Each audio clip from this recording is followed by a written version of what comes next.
So first session this morning, it's titled Our Responsibility Towards Our Family in Egypt, Engaging Young Copts in the Diaspora. And moderating this panel is going to be Ghada Melek, who's from Toronto. As you all know, Ghada, she is a Coptic Canadian who immigrated from Egypt at the age of 19 and lived in Canada for over 2 decades. She's aging herself, notice. I didn't add more because I didn't want to age myself more. All right. She completed her mechanical engineering degree in Ontario and is currently working as a consultant.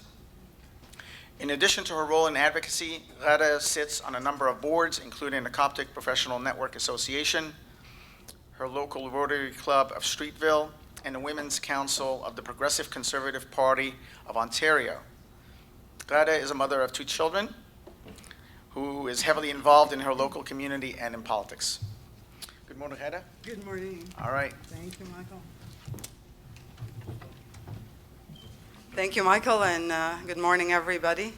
I hope you're not still asleep. It's a very interesting session to start the day with, and I feel quite privileged to be the one to moderate the youth session, especially that this is non-existent in the current arena for the Coptic community. So I feel it's a big responsibility, and I'm ready to ignite some fire with the Coptic youth and get them started to be part of the movement. Today's session, I guess we didn't want to design it the same way the other panels were designed. We are going to make it in an interactive way so we don't bore you to death. And hopefully you'll find it useful, and we'll close with some recommendations. So I'll start by introducing my co-panelists. We'll take them in order. We'll start with Jonathan. Jonathan Adly is a Coptic American who immigrated to the USA at age 12. Today, in spite of leading a busy life as a husband, father, church servant, and a clinical pharmacist, Jonathan devotes a significant portion of his time to writing and producing a Coptic-focused podcast called History of the Copts. In addition, he's currently working on completing his MBA. Jonathan is an avid researcher, reader, and a runner. Our next panelist is Mark. Oh, please join me in welcoming Jonathan. Our next panelist is Mark Philip E. Mark is a board-certified dermatologist, a Mohs micrographic surgeon, and is the founder and director of Virginia Dermatology and Skin Surgery Center. He holds a medical degree from the Johns Hopkins School of Medicine and a master's degree of business administration from the Temple University Fox School of Business. Mark is an American-born Copt who has a strong passion to advocate for equal human rights for Copts in Egypt, and continues to do so through his role as a member of the Coptic Solidarity's Board of Directors. Please join me in welcoming Mark. And last but not least, Marianne Melleka-Boules. Marianne is a private consultant based in Southern California, an American-born Copt who has devoted her career to helping nonprofits apply for funding, evaluating programs, and engaging in advocacy work. She received both her bachelor's and master's degree in public policy from the University of California, Riverside, and had graduated magna cum laude, ranking 3rd in her class. Marianne is a founder of an online English language publication, Coptic Voice, which addresses a diverse range of topics including FGMs, mental health, stigma in the Coptic community, and more. Coptic Voice serves as a platform for American Copts to forge their identity and have their concerns heard and lead to a meaningful change. We figured we can start up with is give you some background, why we're here and why each of us decided to get involved with the Coptic movement. And I can share with you my story is basically from, I started to get involved in 2010. It was the first time for us. 2010, Christmas, we celebrate Christmas in January, as you know. It was the first time we see an attack on Coptic Christians. That was the Naga Hamadi shooting, where 7 people were shot, killed as they left Christmas Eve Mass. And it was the first time we see Copts being killed in the street on identity, harbored by the state, because they were shot, as many of you know, by supporters of a local member of parliament who didn't get their vote. And it was very difficult, and for me and for many people, it was too bitter. We decided to go on a protest in Toronto in front of Queen's Park, where the government sits, and we were about 5,000 people for the first time marching in the streets of Toronto. It was minus 28 degrees or something freezing like that, but we still couldn't care less. We really focused on making our voice heard. We were very angry. And for me, it was the first time to be out in the public. And I didn't know how to express my anger, except I wanted to write chants to make the message communicated properly to the politicians who were standing there. But I couldn't, because I'm not, I don't know how to write chants, but it turned into a poem, actually. So I was allowed to read the poem in front of Queen's Park, and because it was in the English language and it was very emotional, it was pretty much depicting the story of somebody being killed and what they are thinking while they're lying down on the street bleeding to death. It moved a lot of people, and the reaction I got from that incident made me realize that people need a voice. I had served as a Sunday school teacher since I was 16 in Egypt. Then when I went to the US, I served as a Sunday school teacher, and when I went to Canada, I served as a Sunday school teacher. But at that point in my life, I decided that we have a lot of Sunday school teachers, but we don't have anybody who has a voice. We don't have enough communicating voices that speak a language that the rest of the world understands and relates to. And that was the moment when I decided to get involved in Coptic activism. There's a lot of moments of revelation that happened after that, but this is really the one I wanted to share with you this morning. And I also want to pass on the microphone to the next to the panelists, each one to share with us why they decided or what the point of transformation was for them to get involved. So how about we start with Marianne. So I grew up in California. My aunt and uncle have a newspaper called the Orthodox News, or El Orthodox News. It's written in all Arabic, and I've seen it all up and down the coast. And I realized how big it was when I saw it one time even in the Egyptian consulate. And I realized that while the Egyptian immigrants had something that they could all relate to and come to for the news, we as American Copts had nothing. On top of that, we had zero platform of any kind, and we had no place where we could forge our identity and come together in a safe space to discuss what it means to be Coptic. And on top of that, we didn't exist. Either people didn't know what being a Copt was. If they knew, they didn't care. And there's an added identity of being an American Copt. So I started the Coptic Voice to create a platform so that we could become a force both within America as well as within Egypt, so people could understand our needs and so that we could be heard.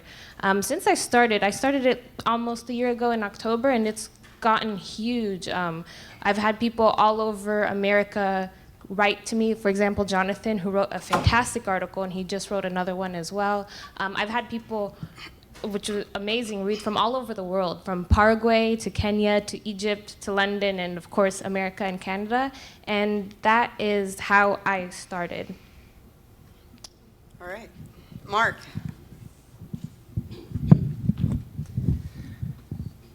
So I was born and raised in York, Pennsylvania, a small rural town in the middle of the state, and it's sometimes affectionately known as Pennsyltucky, okay? Because it's closer to Kentucky than it is to either Philadelphia or Pittsburgh.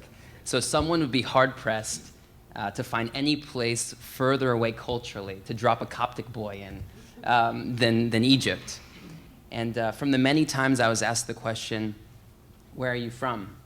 I knew really the question was, what are you? And over time, that became an easy question for me to answer. Because of my parents, who cultivated in me a strong sense of a Coptic identity. As a news junkie and then traveling to the American University in Cairo, where I did a study abroad, I realized what was happening to my fellow Copts in Egypt, realizing how different my life would be if my parents hadn't immigrated from Masyut and all the opportunities that I was afforded here. I knew that I had to do something, however small.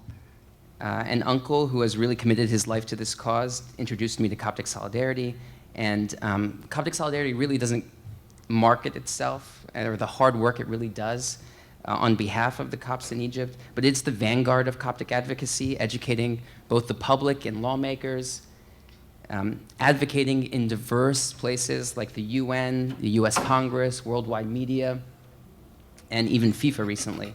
So I've been thankful to be a part of those efforts. Terrific. Jonathan? So for my part, I kind of started a little bit smaller. When I became a father, I looked at my kids, and especially my daughter, and I thought a lot about when she grew up, could she still identify as Coptic? And what does that mean? Would she be able to be a good Christian, like I want her to be, if she cannot reconcile the cultural values that she grew up in with the cultural values that she sees in the church? So out of that was born my desire to create a platform where we can express a global Coptic identity. And that's how the podcast started. I saw a need that our history have been always told was a purpose in mind. And that purpose was to survive attacks, either from Islam or other churches or wherever. There was a need for our history to be told in the context of a global people who are all over the world, who have a cultural heritage that need to be expressed. And that is what I'm doing. The other thing that I started my journey for was to give the youth a platform where they can get involved. I am a Sunday school teacher. I'm a Sunday school teacher. I teach middle school. I see in my kids amazing talents, but all of these talents are being driven into either strictly religious avenues, which is good, we should not disencourage that, or the medical, pharmacist, engineer. I'm a pharmacist myself. But some of them have amazing talents in writing. Some of them have amazing talents in telling stories. Some of them have amazing talents in connecting people together. But we do not have that. I did not have that. And I love my parents. This is not a criticism toward my parents. So this is why I got involved, and this is what I'm advocating for. Thank you, Jonathan.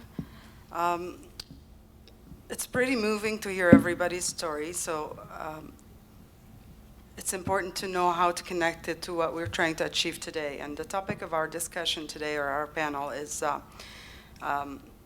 why our responsibility towards our parents and our families in Egypt, and why we need to engage the Coptic youth. So first, I want to ask you, each one of you, why do we need to be the voice? Why do you see that we need to get involved in spite of, like, we're here living our busy, comfortable life, but we're totally absorbed by, day-to-day operation of our life. And why do we need to care or to be involved? As well, there is another part of the question. Being involved wherever we live in the diaspora means that we also have to be involved in local politics. We have to be involved with the local political parties and so on. However, Copts have historically developed an apathy towards political involvement. So why do you see that is happening? And maybe we'll discuss how to change it. So how about we start with Jonathan this time? So when I was walking yesterday to our policy day, I parked a little far away, so I was walking in the streets, and I was awestruck by the Library of Congress and how beautiful it is. And its symbolism that there is power in knowledge. And it dawned on me that we as Copts never had that kind of access to knowledge or power. Since the time of Pope Diaspora, almost 1,000 years ago, more than 1,500 years ago, we have been politically marginalized, and as a result have lost a lot of our cultural heritage. Now we have access to knowledge and power, and that access, that power, creates responsibility. So as an individual, I have been given much. Therefore, I'm expected, as a biblical principle, to give much. And that's why we should be involved in our Coptic causes, and we should support each other. Even sometimes if we don't agree that the message is being delivered the same way that I wanted to deliver it, that someone is making an effort and someone is going beyond their normal day-to-day comforts to advocate for us, this is something that should be supported by all of us. And that's why this is why I'm being involved, and this is why I would encourage you to get involved as well. Why don't you address the reasons for apathy as well before we move on? So from my perspective, I see that our apathy is really, it caused by a lot of reasons. I'm gonna really concentrate on two things. The first thing is that our church in Egypt is in a really tough spot politically. It has been the institution that guarded the interest of the Copts since time immemorial. But they need to have a working relationship with the government. And as many of the speakers alluded to yesterday, the government stance have been always that if you come with us with improvements, then you're criticizing us. And if you're criticizing us, then you're against us. Therefore, no one is able to express a clear message, at least in the institutional hierarchy. And the message is usually coming from either outside, like we're doing here, or it's coming from inside, but it's not clear and unified, and it's all over the place. So as Copts growing up in that atmosphere, it's very hard for us to get involved politically. I never seen any family member get involved politically. I never seen anybody in the community get involved politically. No one have ever made it that that's even an option. And in Egypt, it's not an option even until this day. If a Copt wants to get involved politically, they can't. It's just not an option. But it's different here, and that's why we should get involved. The second reason is that, and this is something that we can work on here. Our message is, I want to say it's a message being delivered by, we're not politically conscious yet of all the groups. We're not able to create coalitions. We're not able to deliver a message that unifies people, that tells everybody, that tells the secular Muslims, that tells the Syrian Christians, that tells the people who are concerned with the national security of America. Our message has been the Copts are being persecuted in Egypt, which is a great message, and it's a true message. But that message only hits only the Copts that are in the US. Maybe every once in a while someone else will get interested. But our message should be that this is about justice, and that there is great injustice that is happening in Egypt that is a danger to our national interest in the US, that is a danger to the national interest of the West.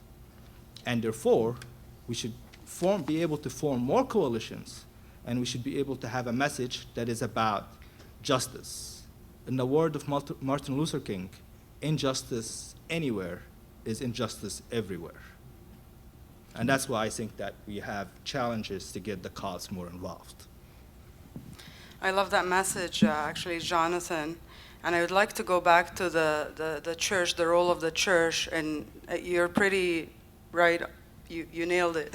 You're right on in the idea that the church has played the role of the negotiators on the behalf of the Copts who are persecuted for building churches. The church has played the role of the state when the state was absent, whether to take care of social, medical, whatever you name it, problems happening to their people, because the state does not fill that space. So the church has played a whole lot of roles that makes it positioned as the guardian, and whether they like it or not. So now that we feel that they don't have the privilege to speak openly and frankly about certain issues because they need to protect their relationship with the state, there needs to be another voice. However, there is that issue of clashing. Many of the Coptic activists or organizations end up having to clash with the church in order to create a separate voice, which is counterproductive because the church is still needed in that space. So I would like to direct my question to Mark. Do you think we can grow out of the shadows of the church without clashing? Or so, and then you can address the same questions. Why do we need to be the voice, and why are we developing apathy toward political involvement? So you can formulate Because your that views. first one's a big question. I give you more time. Okay. I think that the church occupies a large space in the civic life of Copts in Egypt, obviously, and here in the U.S. too. It's our organizing thing, and I think even to move people, many times it feels like that you need the church to be behind it. But it's a double-edged sword, because we know all the reasons the mother church in Egypt is being placed in that role. But does the church still need this role in the U.S., or what should the role of the church be? Are the concerns of the church here or in Egypt the same as those facing daily persecution in Egypt? So who should fill that vacuum? I think these are all questions, and I think that because it occupies such a large space, that it is one of the reasons why there is an apathy among this second and third generation. I think the other reasons are multifactorial. It's generational. I think that people in my generation, second and third generation Copts, haven't experienced that day-to-day persecution that their parents or grandparents experienced, and so it doesn't resonate with them. And as they have progressively fewer and fewer ties to Egypt, what is their connection going to be to Egypt? What is their concern going to be? If their level of apathy is like that now, what's it going to be like in the future?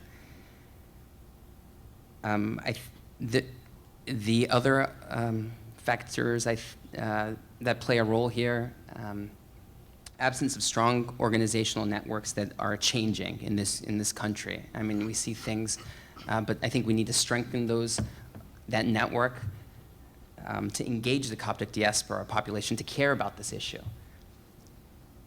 The apathy is a real concern, though. Coptic activism, at least when I see my friends who are Greeks and Jews and Armenians, it's different. It doesn't seem like, it's not similar to those transnational communities.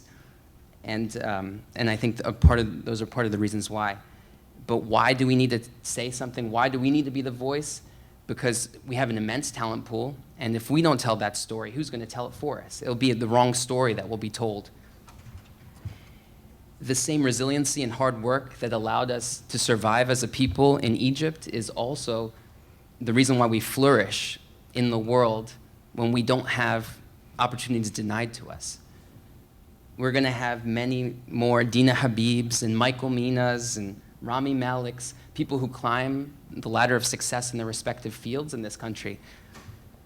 And as a collective group, we have already achieved, I think, Egyptian Americans, I mean, my parents' generation, because I was born here, I mean, have done amazing things. To immigrate here, I mean, they're wealthier, more highly educated than the average American subset. They send almost $1 billion, according to Pew, back to Egypt in remittances every year. But the idea of apathy among the second and third generation is a huge, huge problem that we need to address. So I guess part of it is that we grew up very linear in terms of we have an objective, we want to achieve it by just plugging in the answer to the question without having to take the long-winded road or route through being involved in society, being involved with our local politicians, making our story heard, supporting them, because politicians usually have their own personal interest is to win votes and to fundraise, and really without supporting them, usually being there for them. We could be relevant sometimes, but we're irrelevant most of the time. So whether debates, whether there is a conversation and we're absent, away from the table, we have no presence, so we have no voice as well. So there are many ways and many reasons to be involved locally. So Marianne, I'd like to direct the question to you. Why do we need to be a voice, and whether you see that we can, or the reasons for our apathy and the role of the church? Well, the first thing I'd like to say is that the traditional role of the church as a single entity having a unified message is the reason why Coptic Christianity survived the Islamic conquest in North Africa. At one point, North Africa was all Christians. Now we are the sole Christian minority. However, we're in a new era.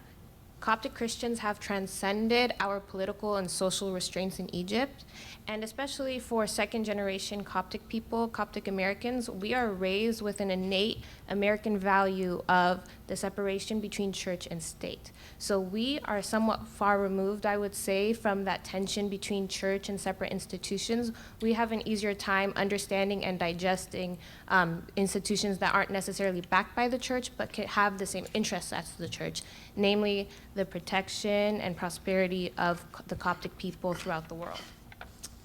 The other thing is that I pulled this straight from Jonathan's article that he wrote for me at the Coptic Voice, that you should all, after this, go on my website and read it. He said that our experience of injustice can make us either passive or passivist. And we have to choose as Copts how we want to interact with American society to help Egyptians back home or back in the motherland. Do we want to be passive and just say, oh, we're used to this type of injustice, you should just suck it up, America, for any other injustice we see here? Or do we want to be pacifist and band with everybody else who is experiencing social injustice, and we say, we know, we've been there, we understand, we want to help. We're going to do it in the Christian way, which is all loving and all peace, but we will not take this type of injustice sitting down. All right, thank you, Marianne. I would like also to add maybe one last point about the reason for apathy in involvement. Is part of it is lack of understanding of the process and how to get there. Most people are not involved, like compared to Coptic Solidarity, which is in the forefront on, interacting with the local decision makers. Most of the general public of the Coptic community living in the Diaspora don't even have a clue about how to interact with their local member of parliament or congressman, or how to deliver a message, or how to effectively communicate. And it actually raised another point about the language, the choice of language we use, and how to become effective communicators. So I'd like to start with Mark, maybe this time. Do you think we need to change our language, or how can we become effective communicators? I think what Jonathan had touched on earlier about younger generation Copts are maybe turned off by the choice of words that we use in this space, and that especially now that we're in a highly partisan, politically maybe correct, depending on your viewpoint environment, that to cast as wide a net as possible, we have to focus on the Coptic issue is a human rights issue. The Coptic issue is a justice issue. These are the points I think that younger generation Copts and also people outside of our network are going to respond to. I think we are unable to effectively communicate that message because I think it's partly a skill set problem. We have an overrepresentation of certain fields in our community that Jonathan also talked about, but a speaker last year remarked to me, she thought that only doctors attended this conference, right? It seems like that, right? And then, but this really important mission cannot be tactically employed by an army of Coptic doctors, Coptic pharmacists, Coptic engineers who are working on this issue part-time. I mean, it's valiant what has been done already, but it needs to be supported by these people, and it needs to be grown by these people, but it needs to expand and to the next generation of lawyers, academics, policymakers from our community that are specializing in Egypt and in Coptic issues, Coptic advocacy. Actually, I'd like to reiterate that choice of word is very important, and many of our people do not know how to express their grievances, so they often sound like hate speech or intolerance, and that's why they decide and prefer to remain silent and not get engaged. I just wanted to use an example that where even using the right words sometimes is described as intolerance. And it's recently in our city, in Mississauga and Toronto, we are starting to have this new trend of the Muslim call for prayer going aloud publicly through a microphone in the public square during certain celebrations and special events, and now in Ramadan throughout the months. It is, for me, I found it triggering. The first time I saw it on Facebook, I was taken aback. I made a comment that this is inappropriate. And the first thing a friend of mine responded saying that I'm intolerant.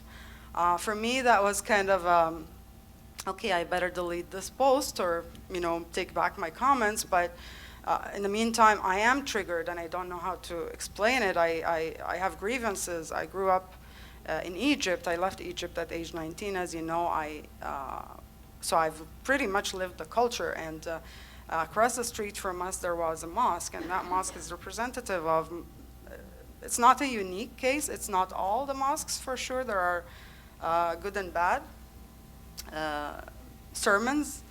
But in the mosque across the street from our home, which represented a great deal of sermons that you hear across the country, they had obviously 4 microphones across the whole minaret. So and it's a very narrow street, so you don't need the microphones to hear the sermon, but you'd hear every Friday prayers for God to annihilate the disbelievers. And for me, growing up in this environment, I'm like, every time I hear it, originally I didn't know it's us, but eventually I was told and I found out by my parents. So every time you hear this, you're kind of feeling that you're in a box, and that box keeps shrinking on you. And when you come to the West, and that box comes back, you want to make your concern heard. And the first thing you're told is that you're intolerant. And that I found, even when you're thinking you're expressing well, you fail or you're accused, so you prefer to be silent. And that's the dilemma with most of our people. That's why they can't express themselves. So Marianne, how do you want to address that? So the first thing we need to recognize is that we as American Copts have more political power than we as Coptic people have ever had in the last 1,000 years. On top of that, we also have the first time of potentially reaching the whole entire world through a global platform, which is the internet. If we can combine these two things, there's no telling what we can do as Coptic people. However, we also have to be very careful. We have to make sure that we tell the narrative of the oppressed, not talk and focus on the oppressor. If we do that, if we, for example, paint all Muslims with the same brush, we're in big trouble. We're not just hurting Coptic people back in Egypt, but we're also hurting potential Muslim allies here in America. Nobody likes to be told that they're hateful when they're not hateful. Instead, what we should do is, I think we need to reframe the message. Instead of talking about Coptic people in Egypt, and like Jonathan was referring to, not everybody will care about Coptic people if they're not Coptic, we need to align ourselves and draw an analogy with other oppressed groups here in America. So for example, Native Americans, who were also an indigenous people who were conquered and forced to change their language, forced to change their culture, which is very similar to us here in America. The other thing is, like what Ghada said, Coptic people that came from Egypt have clearly some sort of PTSD. I had a therapist write a story about the collective trauma of Coptic suffering in Egypt. However, one main integral issue that's missing between drawing the analogy, for example, between African Americans and Coptic Egyptians is that there's no research for Coptic Egyptians. And I will touch on this later. But for example, she said that here in America, 1 in 10 African Americans suffer from PTSD from repeated microaggressions daily. They have an actual mental illness from suffering from racism every single day. In Egypt, we can assume that the same goes for Coptic people who are born and raised in Egypt. We can hypothesize, but until we have actual data that uses the scientific method, all we're doing is speculating. If we have hard data, then we can actually present this to Congress, we can present this to Egypt, and we can actually have hard facts to back up what we need. Amazing. So basically the data and drawing the comparisons with the language and stories that the West is familiar with and can relate to. So Jonathan, from your perspective, how can we be effective communicators and why are we not? So yesterday, I loved the Canadian shadow foreign minister, especially when he talked about the liberal ideology of justice, which is only applies to historically marginalized group. So for a lot of people in here, if you comment and say a Christian is being oppressed in somewhere in the world, it's not a comfortable message to hear, especially if they're left-leaning or right-leaning. What we need to do is we need to make sure that we do not fall in one box, that we speak to whoever is listening to us. If someone is on right-leaning and their issues is human rights and freedom of religion, then that's our message, which is a true message.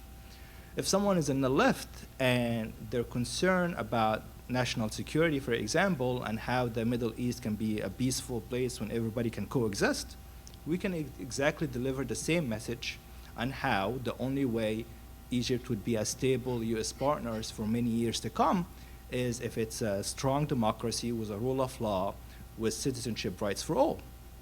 So in our message, we have to be able to tailor our message to our audience. Throughout the years and our message, I mean, this is what I saw anyway as an outsider, I may be mistaken, is that our message, hey, look at us, we're being persecuted. And the message is true, but then again, the people who can relate to that message are not that much. So our message should be that there is, as I said before, there is a great injustice being done, and it is a responsibility as a citizen of the greatest country that is in the world right now for you to say something and speak up. The second point that I wanted to say is that we have to have within our community a unified message. It can be very disheartening for someone to speak up about Coptic causes, and wherever those causes may be. Like here, we're talking about the oppression and the persecution in Egypt, but someone else might be speaking for the poor or the orphans in Egypt. And then that person gets undermined because another Coptic person does not believe in the delivery of the message or the way, what the message is. He may be 99% agree with what's being done, but then he decides to speak on that 1%. And I'm guilty of this too. But that's something that we need to be conscious of, that when we see our fellow brothers working to improve our collective prosperity and our right to pursue happiness, we should go out of our way to support them, even if we're not personally invested. One last thing on this point, actually, from our discussion, is the microphone still on? Yeah.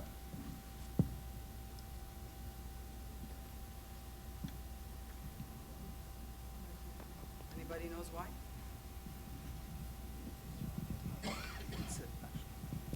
So the last point, during our discussion when we were preparing for this panel, actually it was raised by Marianne, which I thought it's a point that's worth mentioning here, in terms of the use of language and so on, or where we fit in the whole story on the stage of persecuted or of the West.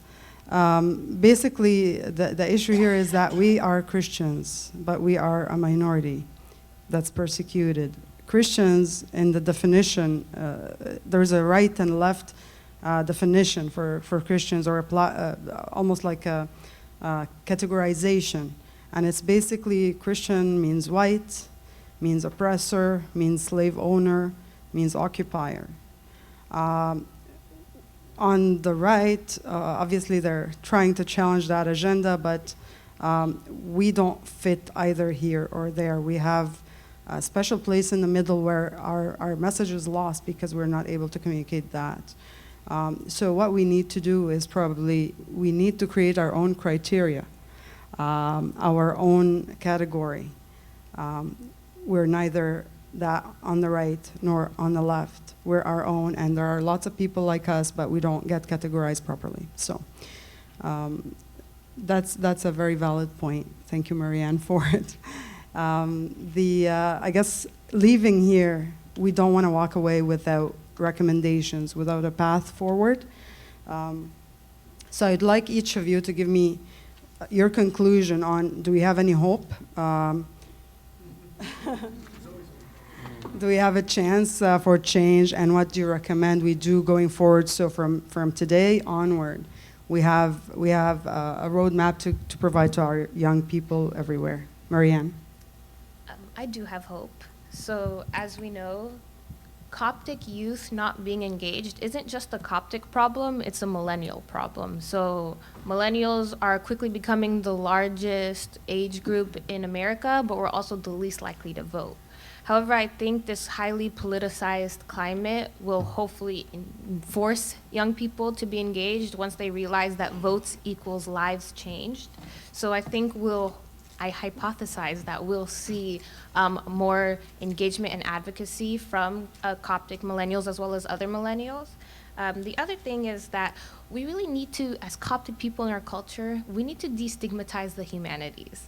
I'm a Sunday school teacher, and my 5th and 6th grade girls will once ask me, Marianne, are you a doctor? And when I told them no, I saw the disappointment in their faces. They no longer looked up to me as the perfect role model because I'm not a doctor. I decided to go work in government. I decided to go into political science and public policy. So if we can destigmatize the humanities like Mark was referring to, then we'll get more lawyers, we'll get more public policy actors.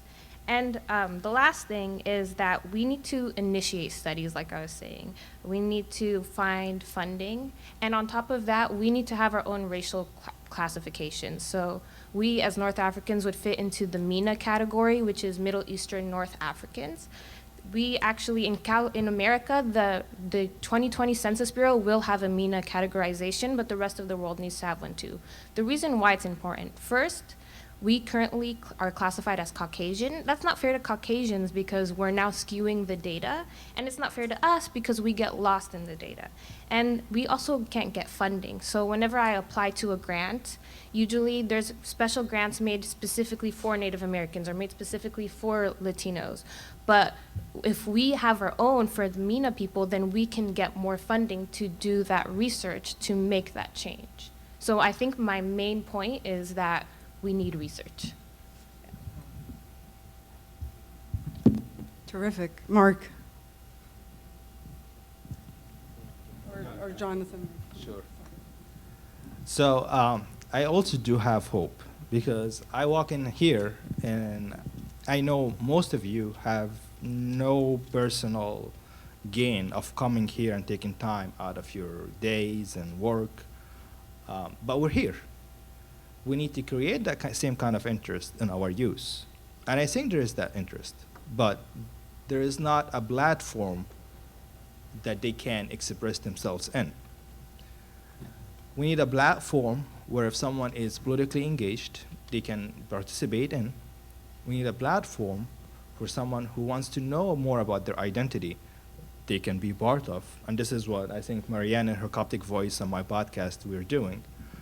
We need to create social, professional, and cultural organization that can pull the Copts even if they're not geographically in the same place together. A great example, and this is one of the people I look up to, is the people who are working with SIMANA, the Coptic Medical Association of North America. They're able to pull all the Coptic medical professionals across North America to do great work, great charity work. We need to do the same as well for all other fields, not just the medical fields. And we really need, and this is my personal passion, we really need to emphasize a global identity for the Copts. I know we have always thought of Copts as Egyptians, and it's true. But right now, I was just, in the article I was writing for Marianne, I was looking how many countries there's Copts in. There's almost 300 countries that has a Coptic church in it. There is groups who I would presume they identify as Coptic. Like there is a church in Bolivia, or maybe there is actual 2 Egyptians in there, and the rest of them are native Bolivians that go to a Coptic church. And I presume if I ask them, do you consider yourself Coptic? A lot of them would say, yes, I am. So we need to emphasize a global identity for who we are as global citizens. We should advocate for Egypt. We should advocate for the Copts of Egypt. But we should tell our youth growing up that they're Coptic. It doesn't matter if they live in America, if they live in Europe, if they live in Australia. They're Coptic. They can be Coptic Americans, they can be Coptic Australians, they can be Coptic Bolivians, and they can be Coptic Egyptians. Even so, the word Coptic Egyptians is kind of a misnomer, but this is what we should move toward. The last thing is that we really should be engaging each other. We should engage all the stakeholders that are for the Copts' prosperity, and we need to come up with a unified message. I can, but it's hard to sit here and say there is persecution in Egypt and there's discrimination against the Christians in Egypt, and then someone who's much more legitimacy than I am, that represents the community, says, no, everything is good, everything is fine. The message is not clear, the message is not unified, and a house divided on itself cannot go anywhere. And I think this is my personally, what do we need to do to increase our hope? Thank you, Jonathan. We'll move to Mark. I do think that there's hope for change, and I think we can continue. There's a couple things I think we need to do. We can continue to develop Coptic civic organizations outside of the church that establish bridges back to the home country. I think this is super important. Just like in my personal life, going to AUC and living in Egypt made a huge impact on my life. Just like the Coptic orphans, the work that they're doing with the Serve to Learn program, sending American youth there to serve can be transformational.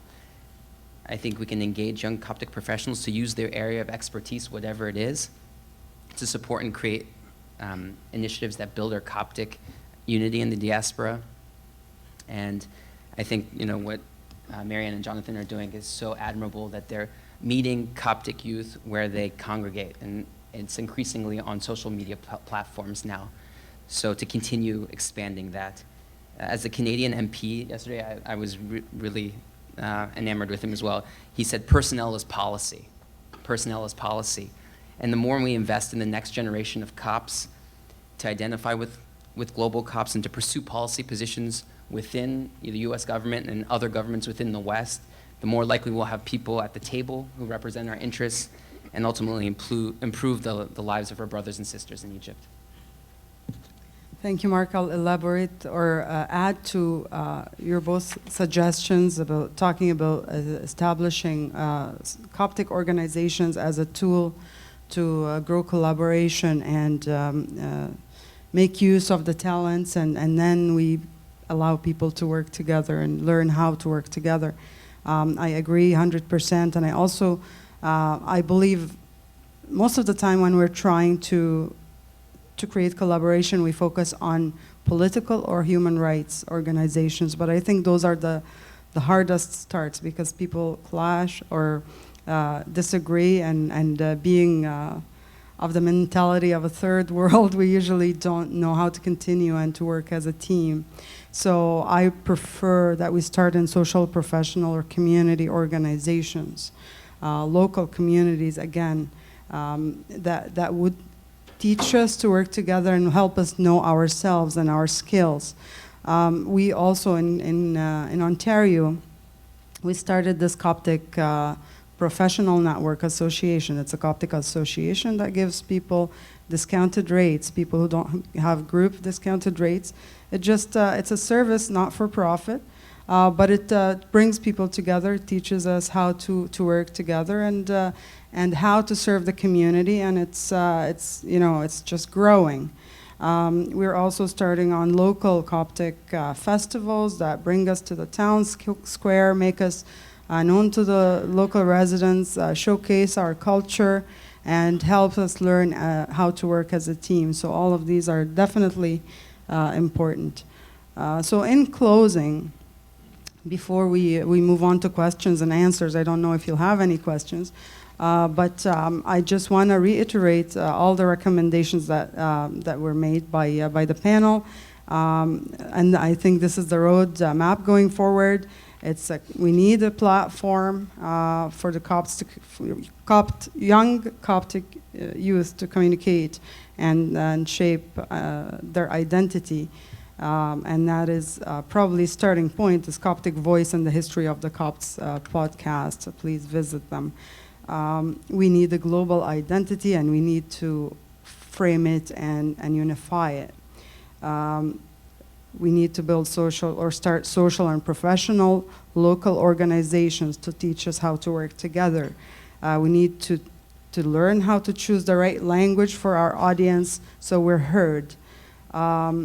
We need to start doing research work that can be referenced in conferences like this, and when we're dealing with our politicians or decision makers. We need to promote or not demonize the humanities as a field of study, although we can have a separate discussion about that, and I believe you need to know your history very well and your identity before you hit the humanities, because some messages get skewed and you may get lost in the way. And finally, the census. We should lobby for the proper categorization for census in our respective countries. So thank you very much. I hope you found this helpful or useful, and we welcome any input. We want to take this forward. So in the next conference, we would have worked on one of those recommendations or identified one area we can do good at. Thank you very much.